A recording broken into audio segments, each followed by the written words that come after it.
Si Ivana ay isang simpleng dalaga. Hindi mahilig magpanggap at hindi rin mahilig magpakitang tao.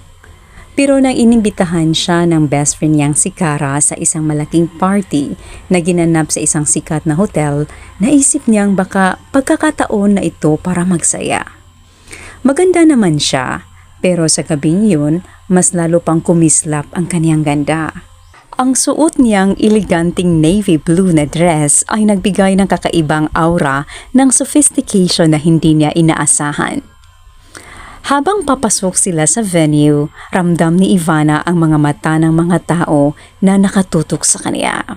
Kasama niya si Kara na hindi rin mapigilang tingnan siya ng may halong paghanga. Ang mga mata ng mga bisita sa party ay tila nakakabit kay Ivana na parang hindi makapaniwala na siya ang babaeng kumikinang sa gabing iyon. "Hala, Ivana, grabe! Ang ganda mo tonight!" Sabi ni Kara na hindi mapigilang mapabuntong hininga sa paghanga. "Ha? Talaga? Parang nakakahiya naman." Sagot ni Ivana habang nag-aayos ng buhok. "Girl, no, seriously, lahat ng mata nakatingin sa'yo. Really, I don't even notice." Ngunit hindi lang ang mga tao sa paligid ang nakatingin kay Ivana. May isa pang taong nakatingin sa kanya habang dala-dala ang isang basong may lamang wine. Walang iba kundi si Yuhan, isang bilyonaryo at business partner ng nagtalaga ng party ng gabing yun. "Mr. Yuhan Aguero, glad you came. Kadarating mo lang ba?" Tanong ng host ng party, sabay abot ng kamay kay Yuhan. Kanina lang. Maaari ko bang mamiss ang party na ito?" Sagot ni Yuhan habang tinungga ang kaunting wine sa baso niya. "Anyway, akala ko maboboard ako dito pero mukhang may kumuha ng atensyon ko." Sabay lingon niya sa direksyon ni Ivana mula sa di kalayuan. That woman! Mukhang +1 siya ng pinsan kong si Kara. Gusto mo ba siyang makilala, Mr. Aguero? Don't worry about it. Ako na ang bahalang gumawa ng hakbang para makilala ko siya. Ilang oras pa ang dumaan at hindi pa rin nawawala ang mga mata ni Yuan kay Ivana. Hanggang sa makita niyang pasuray-suray na naglalakad si Ivana palayo sa main area. Biglang naging alerto si Yuan kaya agad siyang tumayo at nagsimulang sundan ang dalaga. "Is she okay?" Sabi ni Yuan sa sarili habang tinitingnan ang galaw ni Ivana. Naiwan siyang nagtataka, ngunit hindi pwedeng pabayaan na lang ito. Sinundan niya ang dalaga hanggang sa makita itong pumasok sa ladies' room. Habang si Ivana ay papasok ng ladies' room, bigla na lang siyang nakaramdam ng hindi maipaliwanag na init ng katawan. Hindi siya sanay uminom, pero dahil kay Kara napilit siyang pinainom, napasubo siya. Kaya hito siya ngayon, nagdurusa, at ang pakiramdam niya ay parang ang buong mundo ay umiikot. Bago pa man siya makapasok ng maayos sa loob ng ladies' room ay hindi niya maiwasang magsuka. Ang amoy ng alak at ang init ng kanyang katawan ay nagpalala pa sa pakiramdam niyang hilo. Lumingon siya sa salamin at nakita ang sarili. Maganda pa rin siya, ngunit hindi ang kaniyang pakiramdam. "Kara, bakit mo ako pinilit?" Bulong niya sa sarili na may halong inis at pagkaawa sa sarili. Ilang sandali pa, nagulat siya nang pumasok ang isang lalaki sa loob ng ladies' room at agad nilock ang pinto. Nagtaka si Ivana, pero bago pa siya makapagsalita, nakita niyang may kabigha-bighaning mukha ang lalaking pumasok. Gwapo, matangkad, at may aura ng pagiging misteryoso. "Hey, hindi ito ang boys' room. Dapat sa kabila." Sabi ni Ivana na medyo nahirapan pa sa kanyang pagsasalita dahil sa epekto ng alak. "I know, and I had to make sure you're safe, kaya ako nandito. Ayos ka lang ba?" "Okay lang ako, medyo naparami lang ng inom." Hindi ko alam kung anong nangyari pero sigurado akong hindi ka pwedeng mag-isa ngayon.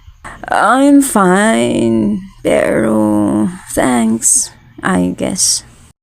I don't think you should be walking around like this. Let's just wait here until you feel better, alright? I'm fine. I don't need your help. Sabi niya, sabay tayo.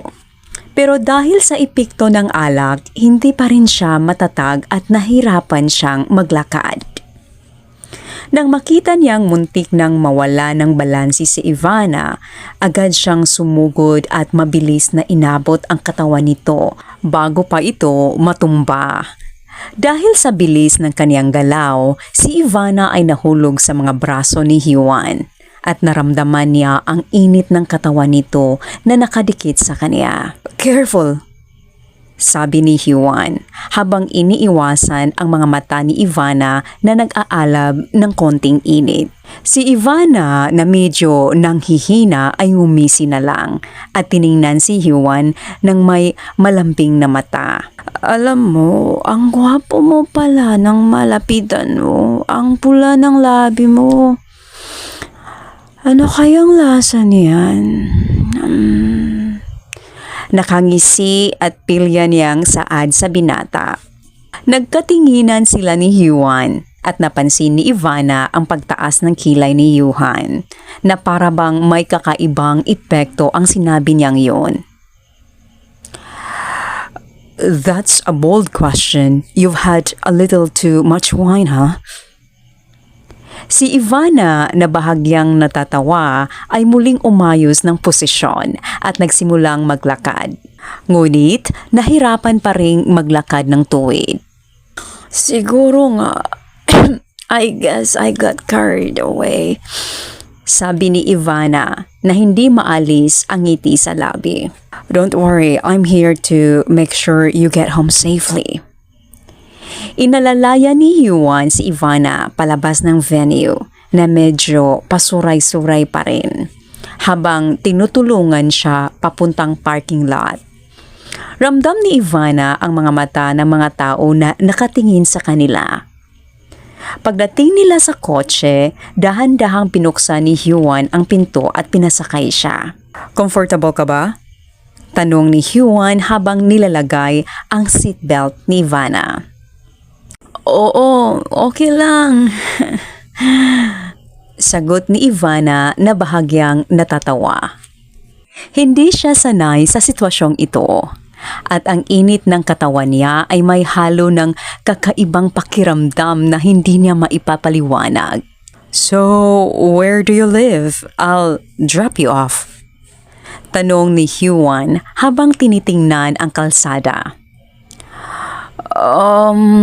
Left, right, left, right, and then stop. Kumunot naman ang noo ni Juan dahil hindi niya alam kung totoo ba ang sinasabi ng dalaga o pinagtitripan lang siya nito. Wait, are you sure? Tanong ni Juan habang binabaybay nila ang daan. I'm sure. Sagot ni Ivana na halos hindi na matutok ang mga mata dahil sa kalasingan. Ngunit nang dumaan sila sa isang kanto, nagulat si Juan nang makita nilang tumigil sila sa tapat ng isang hotel. Ito na ang direksyon na sinasabi mo. Are you sure dito na yun? This is a hotel. Sabi ni Juan habang tinutok ang kotse sa gilid ng kalsada. Tumawa naman ang dalaga bilang sagot. Exactly. Dito tayo magpapalipas ng gabi. I mean, hello. Lalaki ka, babae ako. Nagiinit ang katawan ko. And I'm sure ikaw din. Dahil kanina ko pa nakakapa ang alaga mo dyan na galit na. Gusto mo bang magpainit muna sa loob? Pilyang saad ni Ivana habang tinitingnan si Juan ng may malisyosong ngiti. Nagulat si Yuan sa narinig. Hindi siya makapaniwala sa mga sinabi ng dalaga at isang malalim na paghinga ang inilabas niya. Naramdaman niyang ang init ng katawan niya ay tumaas at hindi maipaliwanag. Oo, attracted siya kay Ivana at hindi niya makakaila ang physical na alindog nito. Ngunit hindi siya ang uri ng lalaki na magpapadala sa mga ganitong pagkakataon. Lalo na't nakikita niyang hindi ito ang tunay na hangarin ni Ivana. Ang mga salita nito ay dulot lang sa kalasingan. Napalunok si Yuan habang pinipigilan ang sarili na mag-react. I know you're drunk and I know you're not in your right mind right now, pero hindi ko naman kayang pagsamantalahan ang sitwasyon mo ngayon. Ngunit mas lalo lang ngumisi si Ivana at hinila ang necktie ni Yuan palapit sa mukha niya, sabay tingin sa labi nito. Laduduwag ka na ba? O baka naman bakla ka? Panghahamon niya dito. What? Hindi Ayaw lang talaga kitang pagsamantalahan, lalo na't alam kong lasing ka. This is what I want, Mr. Stranger. Nilapitan mo ako kanina out of nowhere, so alam kong you're into me. Kaya bakit ka pa ba nagpapakipot? Gusto mo ba magubad pa ako sa harapan mo para lang i-grab mo ang opportunity? Ramdam ni Yuan ang pag-iinit ng kaniyang sistema. Lalo na ang galit niyang anaconda na gustong-gusto ng makawala sa hawla. Kaya naman, dali-dali siyang lumabas ng kotse. Binuhat ang dalaga, nag-book ng room, sumakay ng elevator at nagtungo sa kwartong binayaran niya para mapagbigyan hindi lang ang hiling ng dalaga, kundi maski na rin ang hiling niya.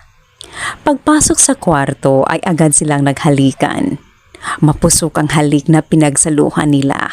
At sa sobrang pag-iinit ng kanilang mga katawan ay dali-dali nilang tinanggal ang kanilang mga saplot. Kitang-kita ni Ivana ang kabuuhan ni Johan at ganoon din si Johan sa dalaga. May mangyayari na lang sa atin ngayon pero hindi ko pa nalalaman ang pangalan mo. Saad ni Ivana nang tumigil siya sa paghalik sa binata. Johan Aguero. Tatandaan ko ang pangalan mo. I'm Ivana. Matapos malaman ang pangalan ng isa't isa, muli nilang inangkin ang kanilang labi at doon na sinimulan ang biyahe papuntang paraiso na sila lang tanawa ang makakagawa ng mga sandaling iyon. Kinakabahan pa si Ivana at parang nawala ang epekto ng alak sa katawan niya nang makita ang alaga ni Yuhan na kung naging tao pa ay parang padre de pamilya sa laki. Sa'yo yan lahat? Gulat na ani ni Ivana. Bakit? May nakikita ka bang ibang nandito?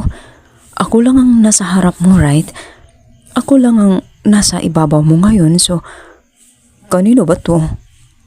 Look, kung nagdadalawang isip ka na ngayon dahil nakita mo to, I'm sorry, Miss Ivana, pero wala nang bawian to.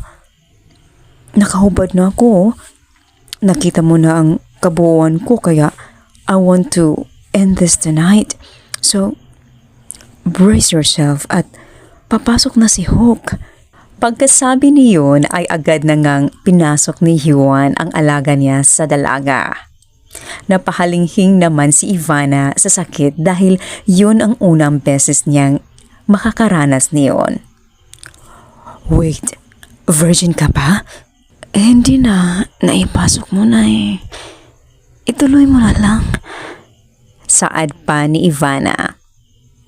Tinuloy naman ni Yuan ang paglabas-masok ngunit naging maingat na siya.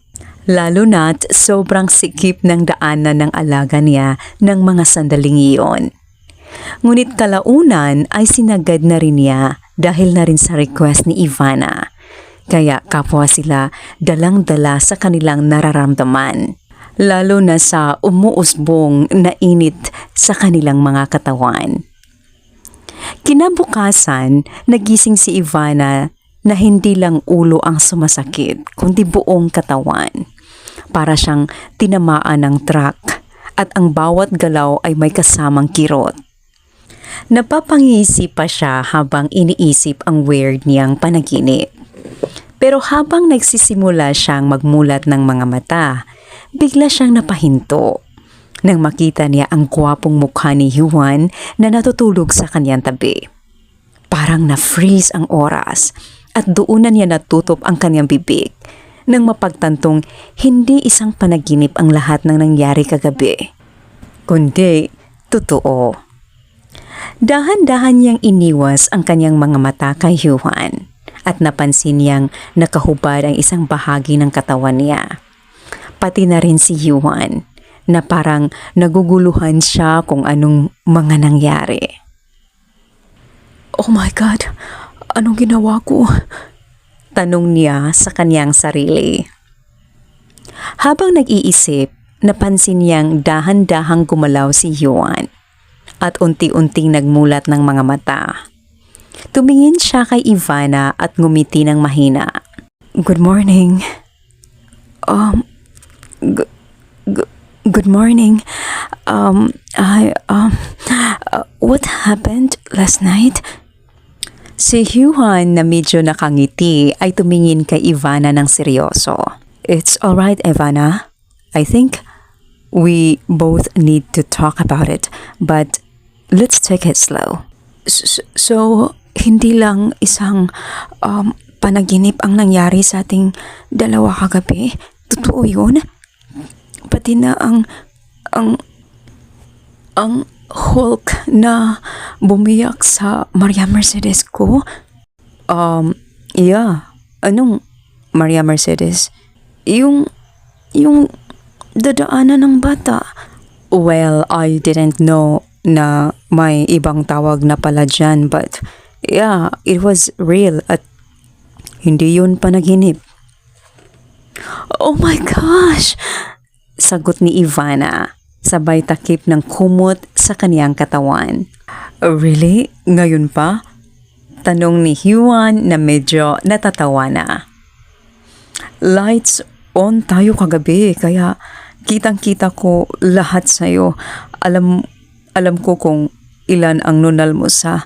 Hindi natuloy ang sinabi ni Juan nang makita niyang halos mabulunan si Ivana sa sobrang hiya at kalituhan. Si Ivana naman ay kulay pula na ang mga pisngi. "Stop it!" Sigaw niya habang tinatago ang mukha sa ilalim ng kumot. Okay, I get it. Hindi ko na uulitin." Sabi ni Juan na patuloy na natatawa habang tinatapik ang balikat ni Ivana, na ngayon ay mas lalo pang nahihirapan at nahihiya. "But seriously, I don't want you to feel uncomfortable about this. We both made some questionable choices, but we'll figure this out, okay?" Saad pa ni Juan sa seryosong boses. "Hindi na. Ang nangyari sa atin, kalimutan na lang natin, okay? I mean, lasing ka, lasing ako, na nag-carried away lang tayo." Si Juan na medyo napangiti ng konti ay tumingin kay Ivana ng seryoso. "Correction, ikaw lang ang lasing, Miss Ivana.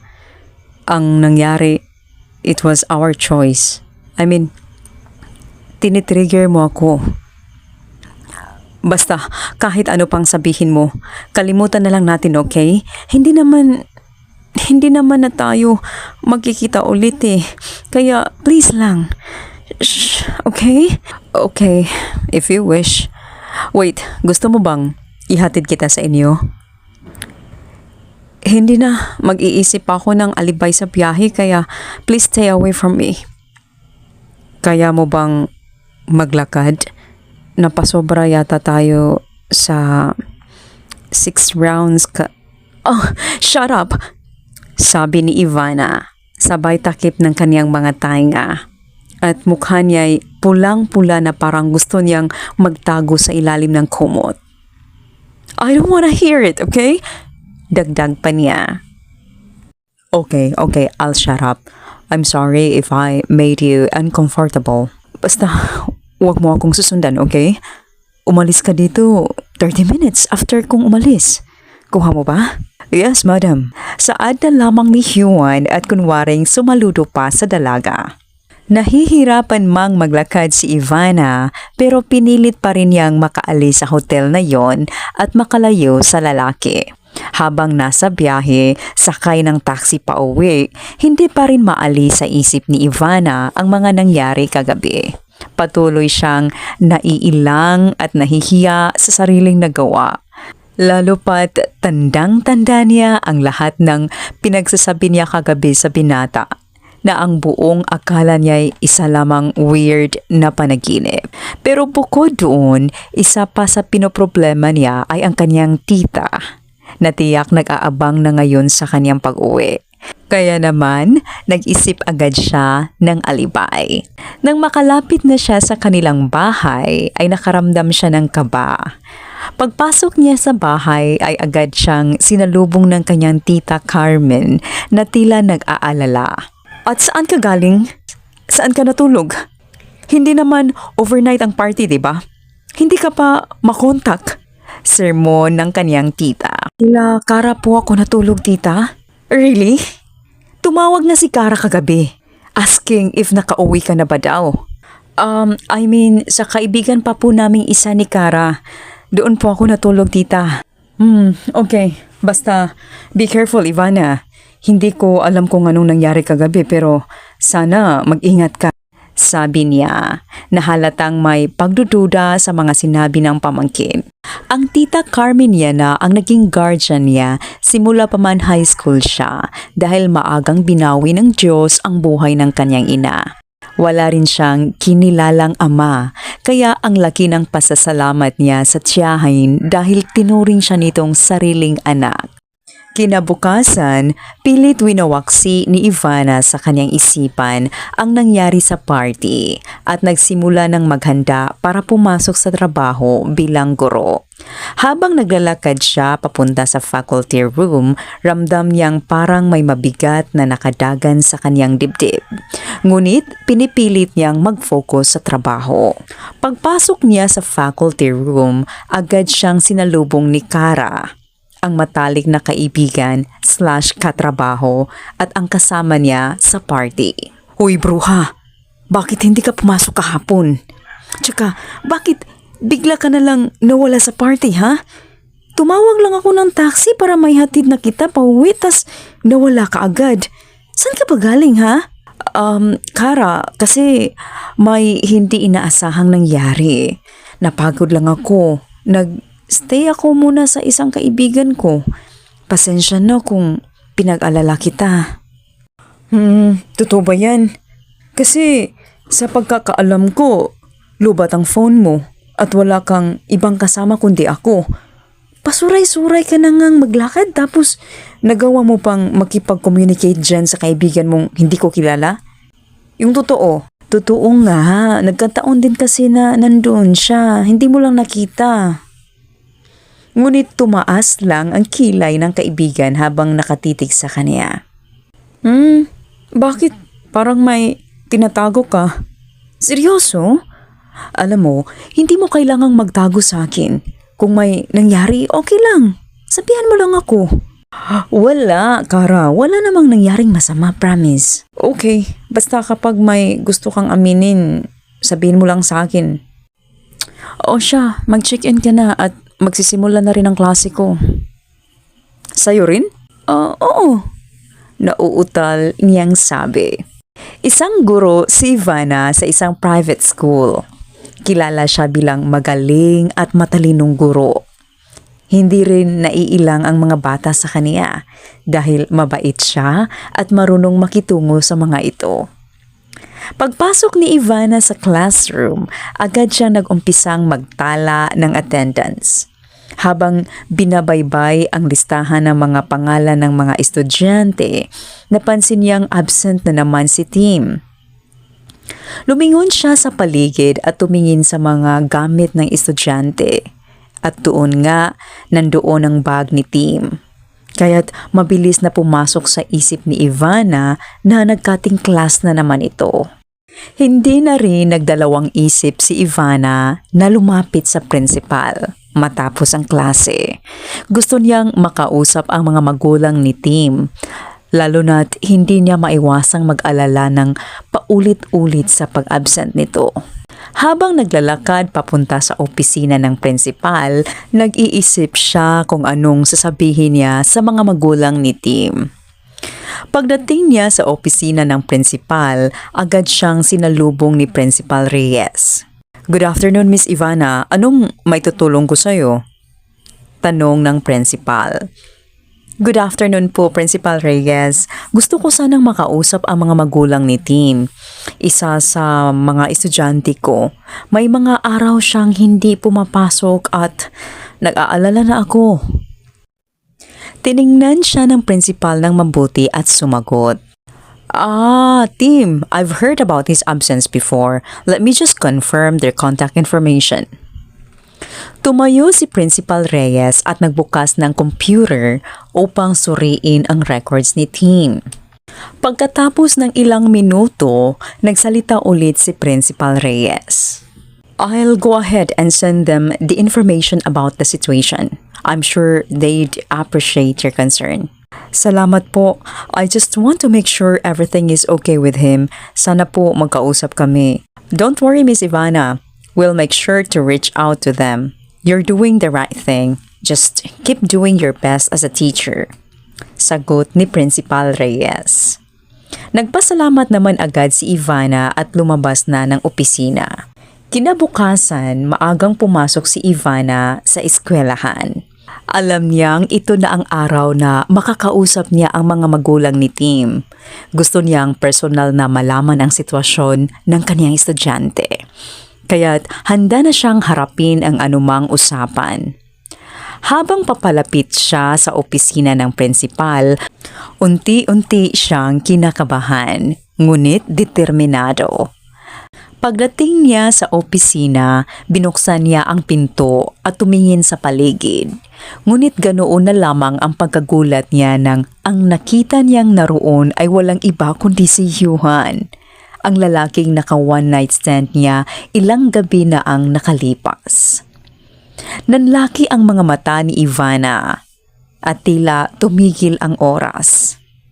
"Yuhan?" Bulong niya sa sarili. Ngunit ang gulat sa kanyang mukha ay halatang halata. Napansin siya ni Yuhan at ngumiti ito na parang walang kakaibang nangyari sa kanila. "Good morning, Miss Ivana." Bati nito na may kasamang pilyong ngiti. Hindi makapagsalita si Ivana. Tumikhim siya at pilit na inipon ng lakas ng loob. "Anong ginagawa mo dito?" Tanong niya. Pilit na pinakalma ang sarili. Tumingin si Yuan sa principal at saka nagsalita. "I believe I was called here dahil kay Tim." Tumikhim si Principal Reyes. "Miss Ivana, si Mr. Yuan ang kapatid ng ina ni Tim. Siya ang pumunta ngayon dahil nasa ospital ang mami ng bata." Napatingin si Ivana kay Yuan at pagkatapos niyon, biglang nagbago ang lahat ng iniisip niya. Oh, I see. Pasensya na. Hindi ko po kasi alam." Ngumiti lang si Yuan pero may halatang aliw sa ekspresyon niya. "It's okay. Kapatid ko si Alice, ang mami ni Tim. Ako na muna ang nagpunta para makausap kayo dahil kritikal ang kondisyon niya ngayon." Pagkarinig nito, biglang tumulo ang kaba sa dibdib ni Ivana. Napalitan ng awa. "Pasensya na kung napatawag pa kami sa ganitong oras. Gusto lang naming malaman ang sitwasyon ni Tim dahil napapansin naming madalas siyang wala sa klase." Saad ng principal.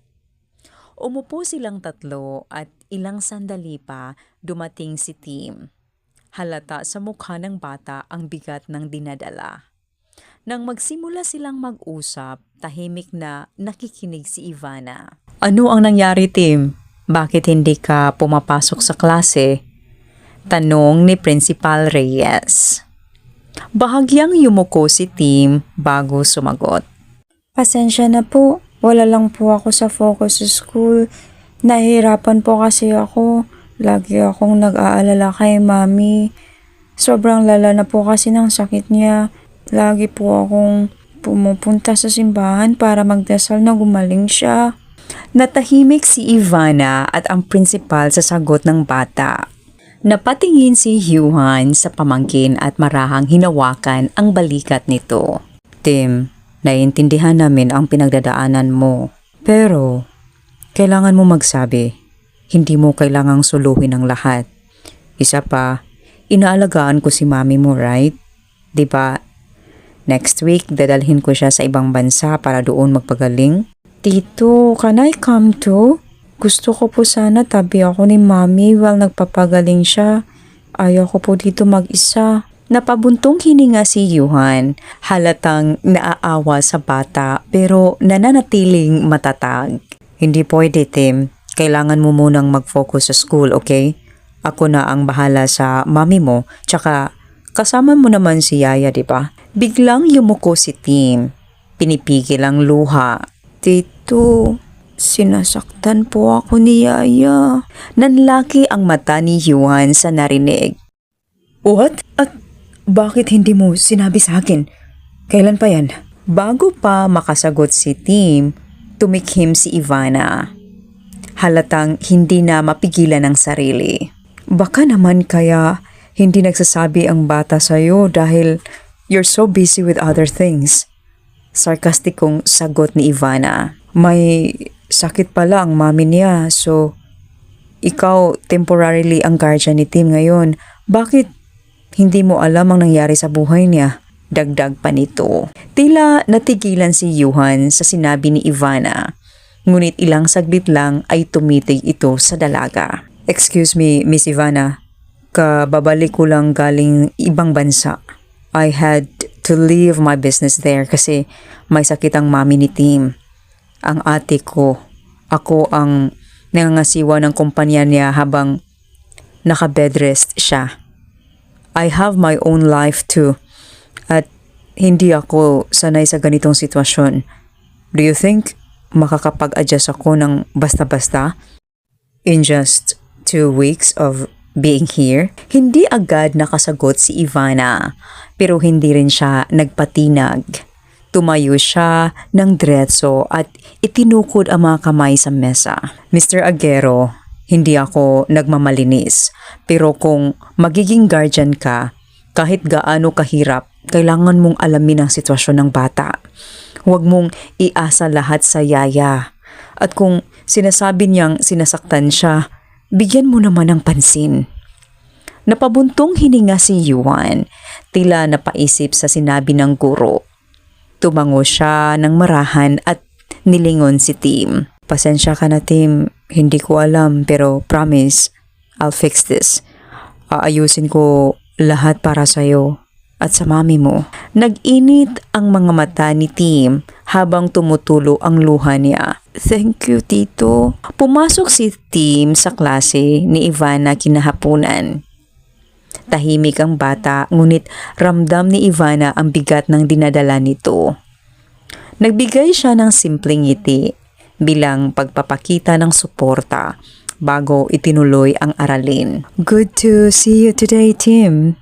Wika ni Ivana habang nag-a-attendance. I hope mas magaan na ang pakiramdam mo. Tumango si Tim bilang sagot. Pagkatapos ng klase, habang nag-aayos si Ivana ng kaniyang mga gamit sa faculty room, biglang bumukas ang pinto. Bumungad si Yuhan na seryoso ang mukha at halatang may gustong sabihin. Miss Ivana, can we talk? Napatingin si Ivana at agad na napansin ang tensyon sa mga mata nito. Of course, Mr. Aguero. Ano po ang kailangan ninyo? Umupo si Yuhan sa upuan sa tapat ng mesa ni Ivana at tumitig ng diretso sa kanya. Kanina, nung sinabi mo ang lahat ng yun, ang totoo, tama ka. Hindi ko alam ang lahat ng nangyayari kay Tim kasi masyado akong na-overwhelm. Pero hindi ibig sabihin ay wala akong pakialam sa pamangkin ko. Ngayon ko lang naramdaman na ang hirap pala ng sitwasyon ng kapatid ko at ni Tim. Hindi ako sanay mag-alaga ng bata. I've been managing businesses for years pero ngayon ibang klaseng responsibilidad ang hinarap ko kaya siguro hindi ko agad napansin ang mga bagay na dapat kong inaasikaso. At least now you know, sagot ni Ivana. Malumanay ngunit direkta. Hindi ko sinasabing madali ito, pero kung gusto mong magtagumpay bilang guardian ni Tim, kailangan mong mag-step up. Siya ang priority mo ngayon, hindi negosyo. Dagdag pa ng dalaga. You're right. Hindi ko man aminin kanina pero napahiya ako sa mga sinasabi mo and thank you for calling me out. Tim deserves better. Well, Mr. Aguero, kung kaya mong pamahalaan ng isang multi-million business, kaya mo rin sigurong alagaan ng isang bata, di ba? Natawa si Yuan, tila nabawasan ng bigat sa dibdib niya. I guess I have no choice, ha? Kung wala ka nang sasabihin, umalis ka na at uuwi na rin ako. Madiin na sabi ni Ivana habang inaayos ang mga gamit niya. Hindi agad nakasagot si Yuan. Pinagmasdan lang niya ang guro. Tila may gustong iparating ngunit nag-aalangan. Maya-maya, tumikhim siya. Ihahati na kita. Bilang pasasalamat na rin kasi ngayon ko lang nalaman ang lahat ng tungkol kay Tim. At hindi ko kayang sabihin ito kay ate dahil baka mas lalong lumala ang kondisyon niya. Tiningnan siya ni Ivana ng diretsyo. Ang mukha'y nananatiling walang emosyon. No need to thank me. Ginagawa ko lang ang tungkulin ko bilang guro ni Tim. Mas mabuti pang mag-focus ka na lang sa pagkumpronta sa yaya ni Tim. Dahil kung hahayaan mong makalapit siya ulit sa bata, baka mas lalo siyang masaktan. I fired her. Hindi ko na hahayaan pang bumalik siya. Pinagbigyan ko rin si Tim. Nag-request siya na doon muna matulog sa hospital kung nasaan ang mami niya. Since Sabado naman bukas, kaya pinayagan ko siya. Now, diretso na rin ako doon pagkatapos nito. Good. At least, ginawa mo na ang dapat mong gawin. Ngayon, doon ka na lang mag-focus. Huwag sa akin. Malamig niyang sagot bago tumalikod. Ngunit, hindi pa man nakakalayo si Ivana ay muling nagsalita si Yuan. Akala ko ba hindi na tayo magkikita? Akala ko sa hotel ko na huling makikita ang mukha mo. Napahinto si Ivana, napatingala at dahang-dahang lumingon. Ang inis sa kanyang mukha ay kitang-kita. Kalimutan mo na yun. Galing kang ibang bansa, right? So, I bet sanay ka na. Ba't di ka pa naka-move on? Naka-move on na nga ako eh. Really? Naka-move on ka na sa nangyari sa hotel? Yes. I said it's done. Okay? Mabilis na sagot ni Ivana na bahagyang naiinis na. I'm warning you, Mr. Aguero. Nag-usap na tayo tungkol dyan, di ba? Stop bringing it up. Ayokong balikan yung kasalanan na yun. Nakangisi si Yuan na tila nagpipigil ng tawa. Kasalanan? Interesting choice of word. You weren't calling it that at the time. Naningkit ang mga mata ni Ivana. Seriously? Ganito ba lagi ang paraan mo ng pakikipag-usap? Fine, yes, nangyari yun, pero tapos na, okay? I move on because I have a life to live. And so do you. So please, can we just leave it? Ang bilis mo namang makamove on. Para bang hindi yun big deal para sa'yo. Napabuntong hininga si Ivana at itinaas ang isang kamay. Halatang wala na siyang pasensya. Alam mo, hindi ko alam kung anong gusto mong palabasin pero kung ako sa'yo, mas maganda kung gamitin mo yung oras mo sa mga bagay na mas mahalaga tulad ni Tim at ng kapatid mo. Huwag sa akin. End of the story, Mr. Aguero. Sa wakas, tumabi si Juan. Ngunit hindi niya inalis ang tingin kay Ivana habang ito'y naglakad palayo. Ngayon lang siya nakakilala ng isang babaeng tila wala ni katiting na interes sa kanyang yaman o impluensya. At ang huling sinabi nito ay parang tumatak sa isipan niya, na para bang isang hamon na hindi niya kayang iwasan. Pagdating ng gabi, tahimik na nakahiga si Ivana sa kanyang kama. Iniisip ang mga nangyari sa araw na yun. Pilit niyang inaaliw ang sarili sa pamamagitan ng pagbabasa ng libro. Ngunit sa tuwing nagsisimula na siyang makapag-focus, bumabalik sa kanyang isipan ang mukha ni Yuan. Lalo na ang gwapong ngiti nito. Oh, ano pa yan, Ivana? Focus, focus. Naiinis niyang bulong sa sarili habang hinahampas ang unan. Pero kahit anong gawin niya, hindi niya maaalis sa isip ang paraan ng pagsulyap nito sa kanya. Ang nakakalukong ngiti at kung paano ito biglang sumulpot sa buhay niya na parang bagyo. Napailing siya at huminga ng malalim. Hindi ako pwedeng maapektuhan ng ganito. Kailangan kong mag-focus kay team at sa trabaho ko. Ngunit habang sinasabi yun sa sarili, mas lalo lamang niyang naaalala ang mga titig at salitang binitiwan ni Yuan. Hanggang sa hindi na niya mapigilan ang inis sa sarili. Kinuha niya ang unan at itinakip ito sa kanyang ulo. Saka napasigaw ng mahina. Oh, bakit pa kasi siya gwapo? Nakakainis. Ngunit ilang sandali pa ay biglang bumukas ang pinto ng kanyang kwarto at pumasok ang kanyang tita Carmen na puno ng pagtataka ang mukha. Ivana, ayos ka lang ba? Kanina ko pa naririnig ang malakas mong sigaw dyan. Parang nagwawala ka.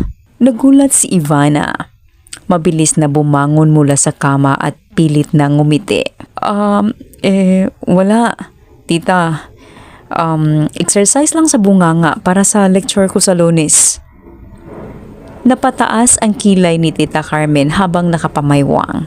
Exercise? Gabi na, tapos ang ingay-ingay mo. Mukha ka bang nasa klase ngayon? Tita, gusto ko lang siguraduhin hindi ako mapapahiya sa klase ko. Di ba dapat malinaw ang boses ng guro? Tumango si Tita Carmen, ngunit halatang hindi kumbinsido. Talaga lang ha? Bakit parang ang dami mong sinisigaw na nakakainis? Kanina pa kita naririnig na parang may kinaiinis ang tao.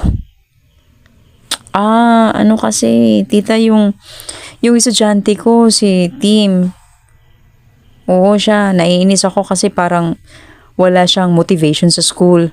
Gusto ko lang mag-isip ng paraan para tulungan siya. Ganun ba? Sige, pero wag mo nang sigawan ng unan mo, kawawa naman.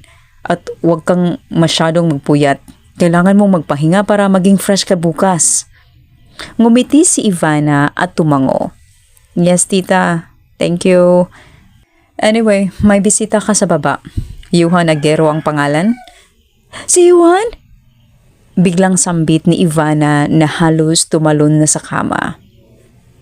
Napakunot noon naman si Tita Carmen. Oh, bakit parang excited ka dyan? Ako, excited hindi ha. Mabilis niyang tanggi habang pilit kinakalma ang sarili. Talaga? Parang sobra ang reaction mo. Sino ba yung Yuhan na yan? At bakit nandito siya sa bahay natin ng ganitong oras? Siya yung guardian ng isa kong estudyante, si Tim. Agad na palusot ni Ivana. Siguro tungkol lang to sa mga concerns sa school kaya nandito siya. Ganun ba? Siya, bumaba ka na. Mukhang kanina pa yung naghihintay. Sige tita. Sagot ni Ivana, sabay mabilis na tumayo mula sa kama. Nang makalabas si Tita Carmen, huminga siya ng malalim at pilit inalis ang kabang nararamdaman.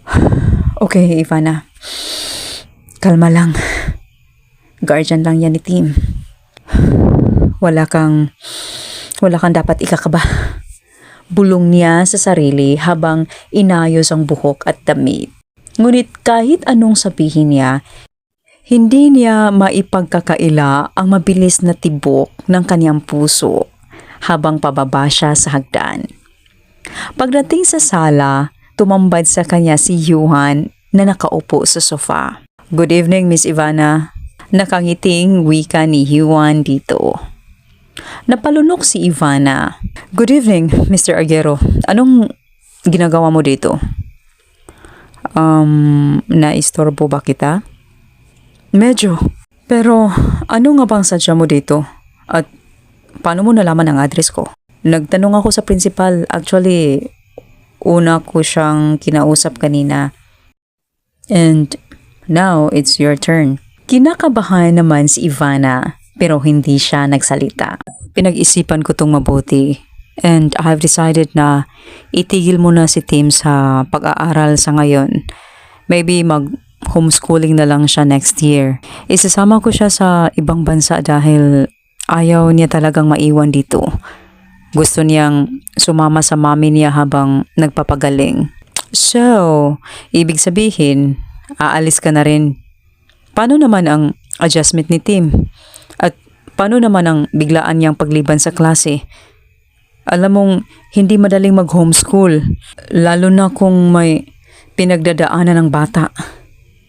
Huminga ng malalim si Yuan at tumango. "Alam ko, pero wala akong ibang paraan para maibigay ang gusto niya. Mas importante ang emotional well-being niya ngayon kaysa pilitin siyang magpatuloy sa isang setup na hindi niya kayang harapin." Napalunok si Ivana. May punto naman si Yuhan. Pero hindi pa rin niya maiwasang mag-alala para kay Tim. O mas tamang sabihin na si Tim lang ba talaga ang inaalala niya? Sigurado ka ba na ito ang tamang desisyon para sa kanya? Baka mas mahirapan siya kung bigla siyang ilalayo sa environment na nakasanayan niya. "Ivana, lahat ng ginagawa ko ngayon ay para kay Tim at sa mami niya. Kung may iba pa akong paraan para maibalanse lahat, gagawin ko. Pero sa ngayon, ito lang ang nakikita kong pinakamainam." Napabuntong hininga si Ivana habang pilit pinoproseso ang sitwasyon. Kung sa tingin mo ito ang makakabuti sa kanya, fine. Pero sana siguraduhin mong hindi siya lalong mawawala sa direksyon. Kailangan niya ng suporta, Yuan. Ngumiti si Yuan, bahagyang gumaan ang pakiramdam dahil sa sinabi ni Ivana. "I promise, aalagaan ko si Tim. And thank you for everything." Nang makita niyang patayo na si Yuan ay doon siya nabigla. "Aalis ka na?" "Yap. Yun lang naman ang sadya ko sa'yo, ang magpaalam.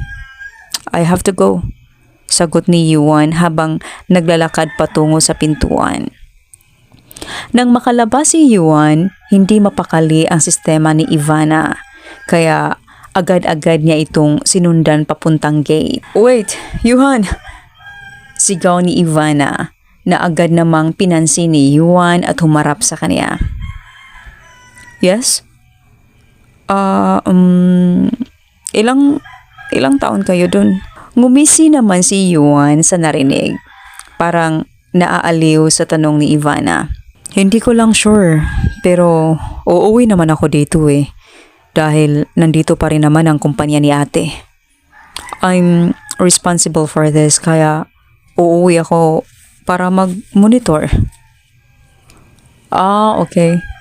Sagot ni Ivana habang pilit na iniiwasan ang mga mata ni Yuhan. Hindi niya alam kung bakit parang may kakaibang nararamdaman siyang hindi maipaliwanag. Halos nangihina siya sa mismong presensya ng lalaki. Bago pa siya mag-isip ng kung ano-ano, nagsalita ulit si Yuan. "Kung gusto mong mag-usap pa, you know where to find me, Ivana." May pahabol na sulyap si Yuhan bago ito tuluyang umalis at sumakay sa sasakyan. Araw ng Lunes at hindi nga maitago ni Ivana ang lungkot na kaniyang nadarama nang hindi niya makita si Tim. Ngunit bukod sa lungkot na yon, may isa pang bagay na gumugulo sa kanyang isipan. Wala na si Yuan sa Pilipinas. Hindi niya alam kung bakit pero tila may kakaibang epekto ang pagkawala ni Yuan. Habang nag-aayos siya sa mga lesson plans sa faculty, hindi niya maiwasang mag-alala. Puno ng tanong ang kanyang isip. Paano kaya ang sitwasyon ni Tim? Ano kaya ang nangyari kay Yuan?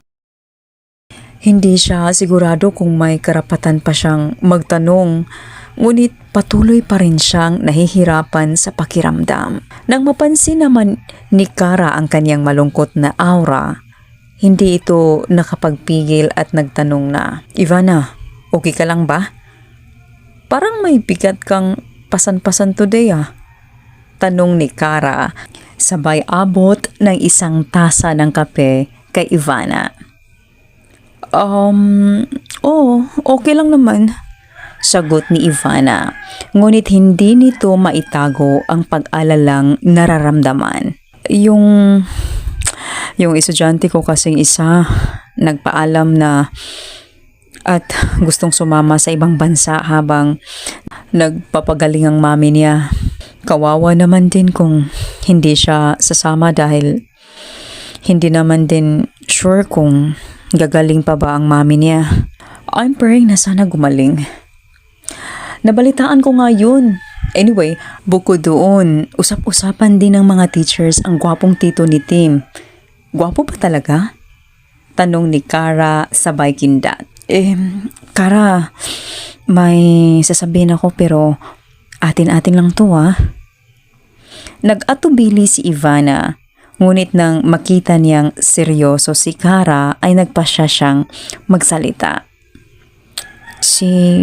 Si Yuan kasi na tito ni Tim, siya ang kasama ko nung nawala ako bigla sa party. Siya ang naka one night stand ko. What? Ano? Purya Santissima! Napasigaw si Kara na parang hindi makapaniwala sa narinig. Shh, Kara please! Hiyaw ni Ivana, sabay taklob sa bibig ng kaibigan. Hindi ganun ang nangyari, okay? Huwag mong gawing malaking issue, please. Pero paano nangyari yun? Hindi ko kayang magpigil. Hindi ko akalain na ikaw pala at si Yuan. Napuno ng matinding pagtataka si Kara. Ngunit dumahimik din siya nang makita ang seryosong mukha ni Ivana. Wala na tayo doon. It's just complicated. Pero please, huwag mo munang gawing malaking issue. Hindi ba to malaking issue, girl? Isa kang guro. Tapos, shh nga di ba? Sagot ni Ivana habang iniiwasan ang mata ni Kara. Dahil nga lang yun sa impluwensya ng alak. Kasalanan mo rin naman eh. Kung hindi mo ako pinilit uminom, di sana berhin pa ako ngayon. Never been touched, never been kissed. Nagtaas ng kilay si Kara, sabay tawa. Okay lang girl, pero seriously, hindi lang yun tungkol sa alak. Halos lahat ng bagay sa buhay natin may mga dahilan. At kung gusto mong mag-move on, kailangan mo ring tanggapin na may mga bagay na hindi mo kayang i-control. Yeah, well, I'll figure it out. Ang hirap lang mag-adjust sa buhay eh. Bigla-bigla na lang may mga taong dumaan tapos aalis din. Parang gusto ko na lang maging tahimik ang lahat. Nang mag-isa si Ivana sa loob ng kaniyang kwarto, hindi niya maiwasang tingnan ang social media profile ni Yuan. Naka-private ito kaya medyo nahihiya siya. Ngunit hindi na siya nakapagpigil. Nilakasan ng loob at nag-message sa binata. Hi Yuan, I hope everything is okay with Tim and his mom. I just wanted to check if they're doing better. Take care. Nagantay si Ivana, pero ilang araw ang lumipas ay walang reply mula kay Yuan. Parang tumigil ang oras sa paghihintay niya at inisip niyang baka hindi na siya kayang sagutin ng binata. Ngunit 2 araw pagkatapos, sa wakas ay may dumating na notification sa kaniyang phone. Hi Ivana, thanks for reaching out. Tim's doing okay and his mom is stable for now. I'm in the hospital with him, but I'll be going back to the office soon. Yuhan. Habang binabasa ang mensahe, nakaramdam si Ivana ng halo-halong emosyon. Masaya siya na nalaman niyang maayos naman sila Tim at ang mami nito. Napaisip si Ivana, gusto na niyang mag-reply ngunit hindi siya sigurado kung paano ito gawin. Baka magmukhang nagmamadali o nagmamanipula siya. Kaya nag-isip muna siya ng ilang minuto bago mag-type ng sagot. I'm glad to hear that. I hope everything goes well for Tim and his mom. Stay safe. Habang binabasa ni Ivana ang huling mensahe mula kay Yuan, biglang dumating ang isang bagong notification. Isang message mula kay Yuan na may tanong na hindi inaasahan. Si Tim lang ba at si ate ang kukumustahin mo? Mabilis na kumabog ang puso ni Ivana nang mabasa ang mensaheng iyon. Napaisip siya kung paano sagutin ito. What do you mean by that? Isang matagal na paghihintay na naman ang dumaan. Bawat segundo para bang pinipigilan siya ng sariling kaba. Akala niya baka hindi na niya matanggap ang sagot ni Yuan. Ngunit hindi nagtagal, tumunog na ang kanyang phone. Wala lang, I'm just curious. I guess I wanted to know if you only care about Tim and his mom or if there's something more to it.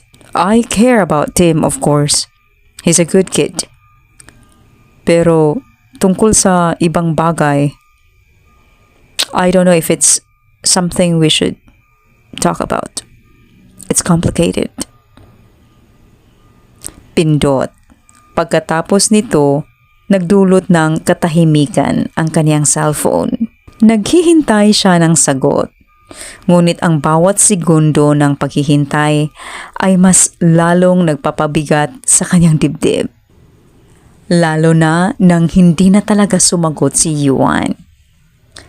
Araw-araw patuloy si Ivana sa pagpapadala ng mga mensahe kay Yuan. Laging tungkol kay Tim, kung paano siya nag-aalala para sa bata. At kung kumusta na ang kalagayan ng mami ni Tim. Pero araw-araw din siyang nauurong nang walang natatanggap na sagot mula kay Yuan. Minsan makikita niyang online ito, ngunit hindi pa rin siya magawang replyan ng binata. Isang araw, habang nag-check siya ng mga mensahe sa phone, nakita niyang online si Yuan. Muli, nagdalawang isip si Ivana. Dapat bang mag-message siya? O baka makulitan na sa kanya ang binata. Hanggang sa hindi na siya makapagpigil at nagsimula ng magmensahe. Hey, Yuan, kumusta na si Tim at ang mami niya? Nag-aalala na ako sa kanila.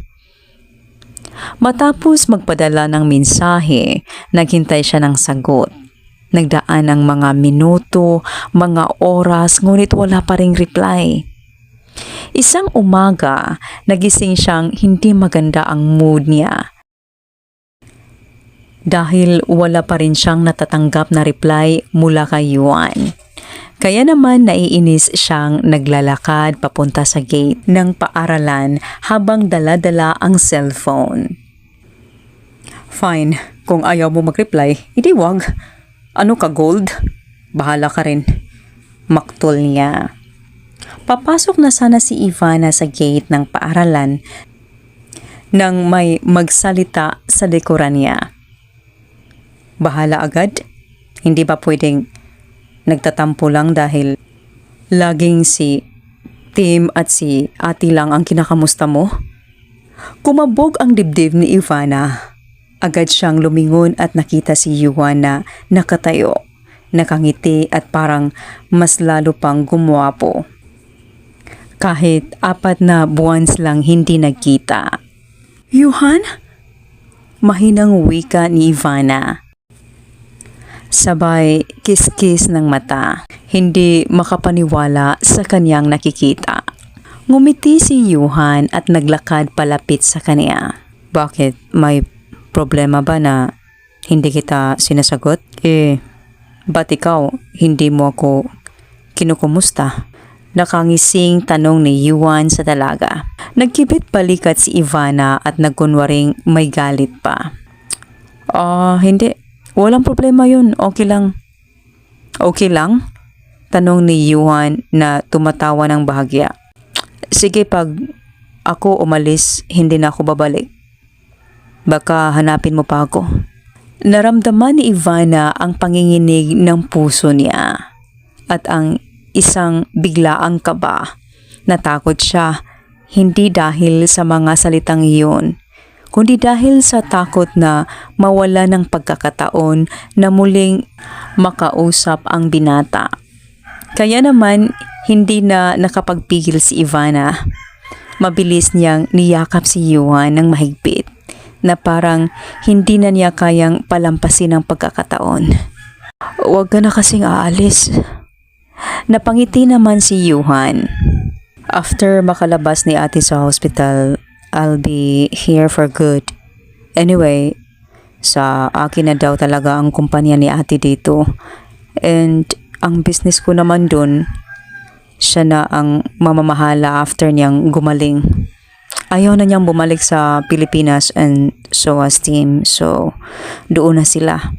Dalaw-dalaw rin naman ako sa kanila and of course, ganon din sila sa akin dito sa Pinas. But for now, kailangan ko munang alagaan si ate kasi next week, lalabas na siya kaya maliligawan na rin kita. Ligaw? Liligawan mo ako? Bakit? Ayaw mo?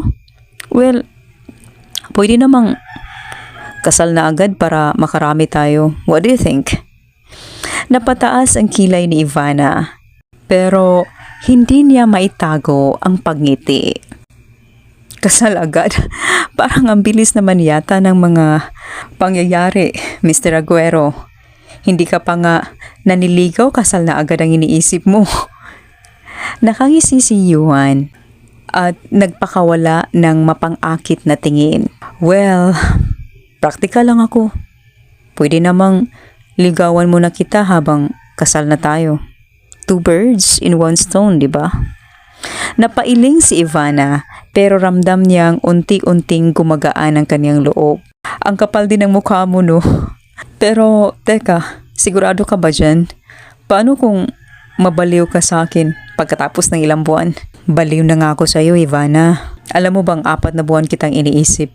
Kahit busy ako sa negosyo at kay ate, lagi kang sumasagi sa isip ko. So, ano pang kailangan kong patunayan? Napatigil si Ivana. Hindi alam kung paano sasagutin ang mga salitang iyon. Sa kabila ng kaniyang pagtanggi at pagsungit-sungitan, hindi niya maikakaila na natutuwa siya sa presensya ni Yuan. Okay, sige. Ligawan mo ako. Pero walang kasalan hanggat hindi mo napapatunayan na kaya mong tiisin ang lahat ng drama ko. Tumawa si Yuan at tumango.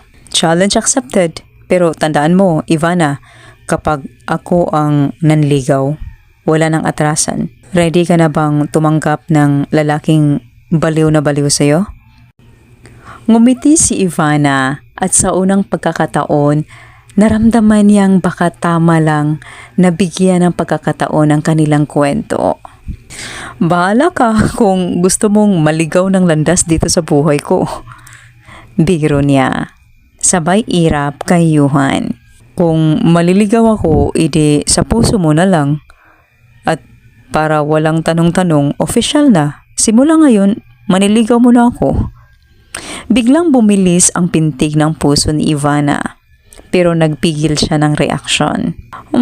Tingnan natin kung hanggang saan ka tatagal. Sagot niya, pero hindi maikakailang may kilig sa kanyang tinig. Ngumiti si Yuan at tumingin ng diretso sa mga mata ni Ivana. Tandaan mo ang sinabi mo, Ivana. Hindi ako basta umaatras.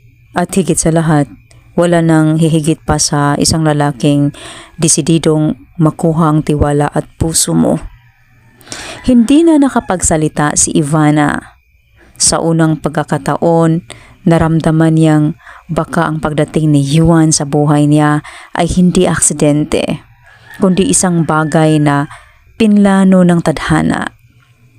Habang iniisip niya yon, biglang inabot ni Yuan ang kamay niya. Marahang hinawakan ito at ngumiti. Huwag kang mag-alala, hindi kita bibigyan ng dahilan para magsisi. At sa gitna ng kanilang munting mundo, sa ilalim ng araw na tila sumaksi sa kanilang simula, hindi maiwasan ni Ivana ang isang bagay, ang umasa. Tinupad ni Yuan ang pangako niya.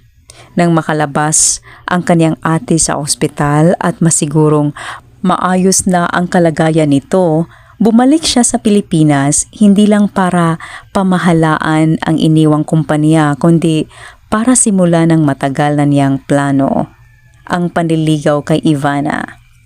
Sa unang linggo pa lang ng kanyang pagbabalik, siniguro niyang maramdaman ni Ivana ang kanyang presensya.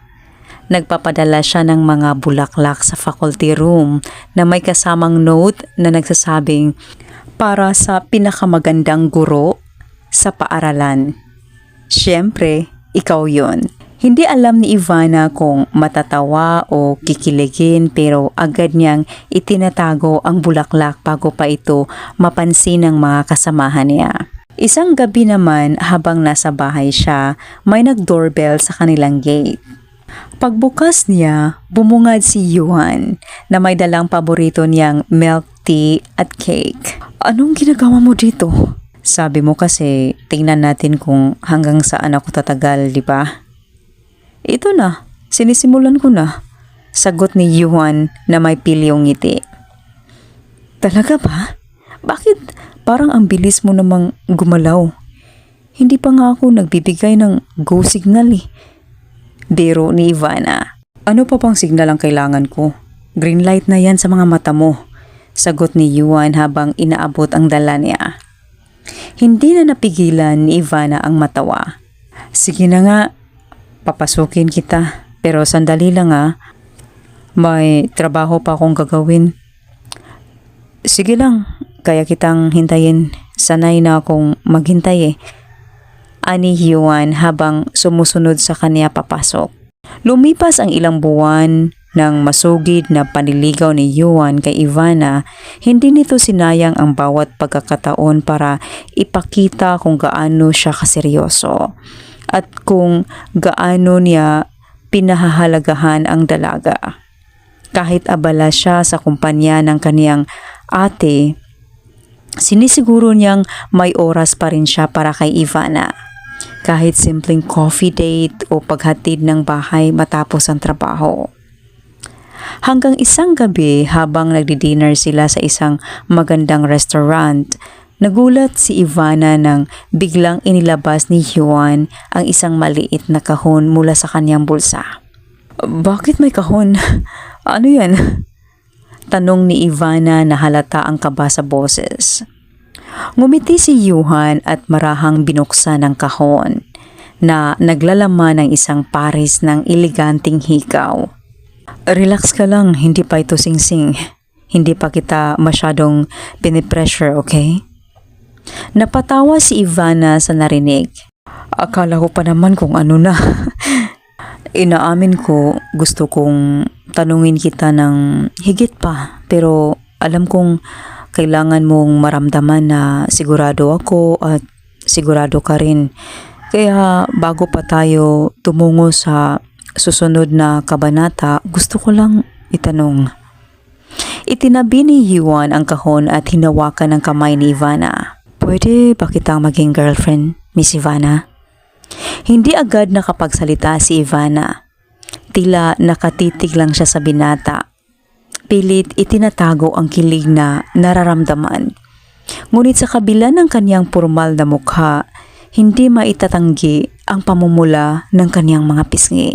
Bakit ko naman sasagutin ng isang taong napaka-insistent at hindi marunong sumuko? Ngumiti si Yuan. Kasi alam mong mahal kita at alam mo ring mahal mo rin ako kahit pilit mong itinatanggi.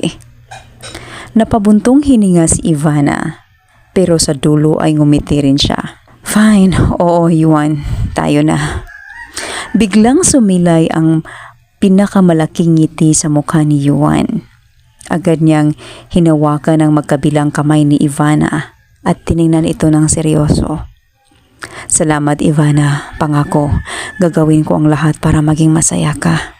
At sa gabing iyon, sa gitna ng kanilang tawanan at masayang pag-uusap, nagsimula ang opisyal na relasyon ni Yuan at Ivana. Isang relasyong puno ng pangako, kasiyahan at pagmamahal. Lumipas ang mga taon at lalo pang tumibay ang relasyon ni na Ivana at Yuan. Sa bawat pagsubok na dumaan, sa trabaho ni Ivana bilang guro at sa responsibilidad ni Yuan, sa kanyang negosyo ay lagi silang magkasama, magkaagapay at nagkakaunawaan. Ang kanilang pagmamahalan ay naging inspirasyon, hindi lamang para sa kanilang pamilya, kundi para na rin sa mga taong nakapaligid sa kanila. Nagpropose si Yuan kay Ivana at agad rin silang ikinasal. Matapos ang kasal, nanatili sina Yuan at Ivana sa Pilipinas. Nagpatuloy si Ivana sa kanyang pagtuturo, habang si Yuan naman ay patuloy na pinamamahalaan ang kanilang negosyo. Madalas din silang dumalaw kina Tim at sa kapatid ni Yuan sa ibang bansa. Ngunit sa tuwing uuwi sila sa Pilipinas, ramdam nilang sila ang pinakamasaya sa kanilang tahanan. Isang tahanang puno ng pagmamahal, pagtutulungan at walang hanggang pangarap. The end. Hey guys, it's another great day. Thank you so much for always listening to the stories here in Kulay TV. This is another story and hopefully magugustuhan niyo. I'm Marie and please like and subscribe for more updates. At maraming salamat sa pagtangkilik.